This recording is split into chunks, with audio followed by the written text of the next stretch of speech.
Did you know these 7 things about Easter? Sadly, many Christians erroneously call this day Easter. It is more correctly called Resurrection Sunday. Easter is a pagan term, and it is the English pronunciation of the ancient goddess of fertility and sex. Many pagan springtime festivals featuring this goddess were conducted in the ancient world at just about the same time the Jewish celebration of Passover, and then, of course, eventually the Christian celebration of the resurrection. This is why this particular pagan celebration is associated with bunnies and eggs and springtime flowers, all of which are rich symbols of fertility and sex.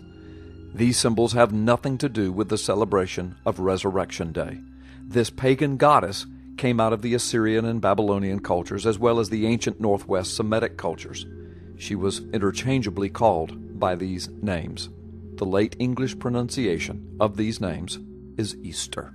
Did you know that the pagan springtime Easter celebrations were incorporated into the Roman Catholic traditions in order to appease the Roman government and the paganized citizens of the Roman Empire? This was a source of extreme controversy among many Christians and church leaders. Many bodies of worship inside and outside the early Catholic hierarchy refused to incorporate the pagan celebrations. This controversy started as early as the early 300s AD. Sadly and shamefully, this is why today many Christian churches still refer to Resurrection Sunday as Easter. In the New Testament, in the original Greek manuscripts, the word Passover is used 29 times. The King James Version translators got it correct 28 times. Sadly, they got it incorrect in Acts chapter 12 when they translated the Greek word for Passover as Easter. That's right, the King James Version actually uses the pagan word Easter when the original language clearly says Passover. Many believe that this incorrect translation was largely because of the Catholic and the early British cultural influence over the King James Version translation. Others believe that it was done purposely to indicate that Herod's attempt to execute Peter aligned not only with the Jewish Passover but with the Roman pagan festivals of Easter. If that is so, then inserting the word Easter would have been an editorial and interpretive insertion, because the original Greek word is Passover. The time of Resurrection Sunday always corresponds with the Jewish Passover. It is always the first Sunday after the establishment of the Jewish Passover feast day. This is because Jesus was celebrating the ancient Passover meal with his disciples, when just shortly after the meal he would be arrested and crucified. Jesus was not crucified on a Friday. This is another Catholic misinterpretation of Scriptures. Passover of that week was Thursday night at 6 p.m. The entire day of Thursday was called Preparation Day. Jesus took the Passover on Wednesday of that week. To eat the meal 24 hours early was allowed by the ancient Jewish customs. And Jesus was crucified on Thursday morning at 9 a.m. He was dead by 3 p.m. The Passover feast started at 6 p.m. Jesus became our Passover lamb and fulfilled the feast of Passover on Thursday afternoon. By Friday, he had been in the tomb 1 night and 1 day. The promise was on its way to being fulfilled. For this reason, it can still be called Good Friday.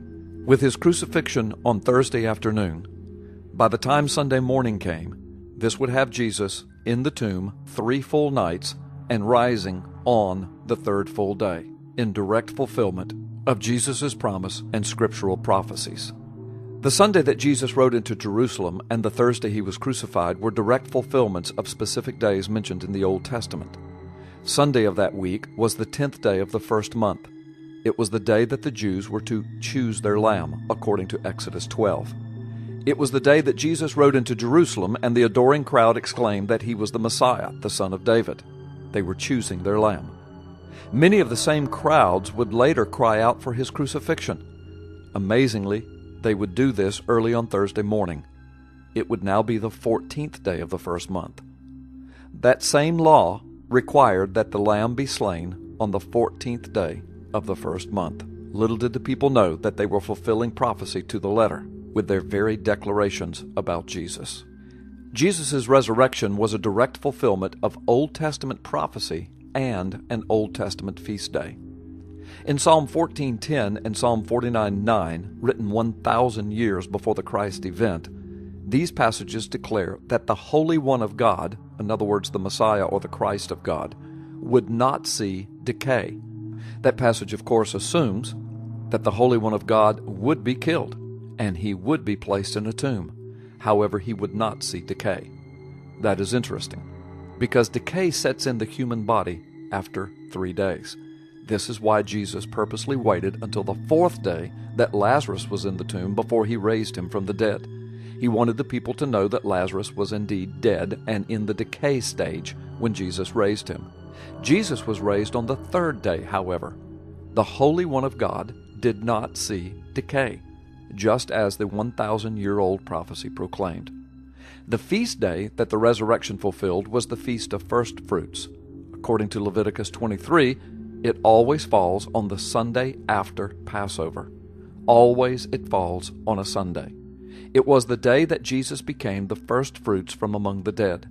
It was the day that Jesus sealed everything he ever said or claimed. He sealed the work of the cross. He sealed our salvation and our eternal life with an empty tomb.